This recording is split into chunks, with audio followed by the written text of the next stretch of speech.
Hi there, how are you doing? This is Pauline here. Today is actually week 4, so I'm a little bit behind on updates, so I apologise for that. I flew to England to recoup and see my husband. So, I was sort of saying the old-fashioned days, everyone used to go to the seaside to recover when they were ill. And although I'm not ill, I think post RNY surgery qualifies to need to go to the seaside. So took a standby and visited my husband. I'm still here. You can see the boats outside. So he lives on a marina. What have I been up to, really? I feel like a baby that's been learning how to eat again. Yeah, figuring out pretty quickly what doesn't sit well right now and what does. I've actually discovered that I love curry, healthy curry. My husband does a really nice butternut squash curry with light coconut milk, and I've been using paneer cheese as the protein. And I've also discovered that prawns actually sit okay as well, so I've been putting those in there and chewing everything up well. I guess my dietitian put it very well when she said, you can either blend things or you can use your teeth. So I've decided to use my teeth. Still can't do protein shakes. I'm not sure that I'll ever be able to look one in the eye ever again, but I guess never say never. The plane ride here was actually fine. Had some help, suggestions. Thank you, Kristen, for your suggestion on freezing mozzarella cheese and taking that on the plane. That was defrosted just in time for me to have my dinner, and that actually worked out pretty well with some yogurt as well. So yeah, everything's kind of going well. I'm surprised at how quickly the time has gone. I haven't stepped on the scales here because, well, everything's in stones here, and they're different scales, and so I just figured, you know what, I'm just not going to be a slave to numbers while I'm here. I'm just going to eat according to what my tummy's telling me to do and just see what it is when I get home. I know I'm shrinking because clothes are becoming baggier and baggier on me. But it's all good. It's actually quite energizing and freeing to not be standing on the scales. So I'm quite enjoying it, actually. Getting all of my fluids down. The whole thing about not eating and drinking within half an hour of each other. I've been doing all of that, but I feel like it's a full-time job trying to figure the timing out. But maybe that's just me. But it's going well. I'm actually feeling a huge sigh of relief at not feeling sort of a slave to food. I don't really think about food. I have to sort of remind myself to eat. And please excuse the wet hair. I keep thinking I'll do this update, and then something crops up, and then I had a shower and I'm like, oh well, never mind.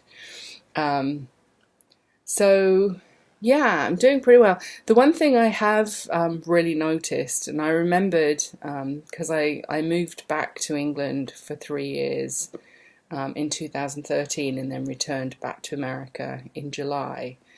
One of the things I remember that irked me was the food labels over here in England.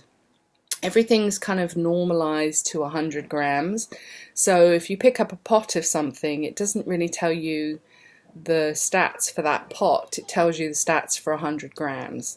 It's not rocket science to work out, but it seems to me that it's made life harder than it needs to be. And I find the nutrition labels in the States so much clearer and easier to follow. So yeah, I think maybe it's a case of you get used to what you know, but I've every time I look at a food label here, I think, goodness, they're making life so difficult for people to try and eat right. So anyway, I don't know if anyone is watching that would ever need to know that piece of information, but Maybe I'll make it my life's work to get the UK food labels changed. And I don't know, it's things that are products are definitely sort of different here. It's harder to find things that you know kind of rely on. I like the Oikos 000 Greek yogurts because you can get a lot of protein in, but I haven't found them here. Maybe they're in a large supermarket somewhere, but so I've had to really work to get the protein in, I have to say. But nevertheless, I'm plowing away and so glad that I've done this. This has been a good move for me. I know it's not always going to be easy, and I've definitely had some sort of potential triggers, sort of walking around the town and seeing some of the candy and potato chips that used to be the things I binged on when I was a kid. I look at them now and I kind of feel a little sad, I have to say. Part of me is like, ooh, I haven't had those in years, but then I'm like, no, don't really want them either, so don't want to go back to where I was. So it's been a kind of an interesting trip back down memory lane, and also visiting with some family who always traditionally have fed people as a sort of welcome. I definitely have had to sort of stick my foot down a few times and say, I know you're expressing love with food, but let's express it without food, because food isn't love for me anymore. It became a poison for me a while ago, and I need to re-establish a healthy relationship with it again. So, it's been a little challenging, but so far I've stood firm, and I've sort of taken the stance really with some people that I really am not interested in defending why I had weight loss surgery. And I know people mean well when they sort of question, but it does get a bit exhausting sometimes. So yeah, it's been an interesting journey. I'm going to keep this video short. Just wanted to let you know I arrived in England okay, everything's fine. And I've got another week here before I have to go back. So let's see what this next week brings for me.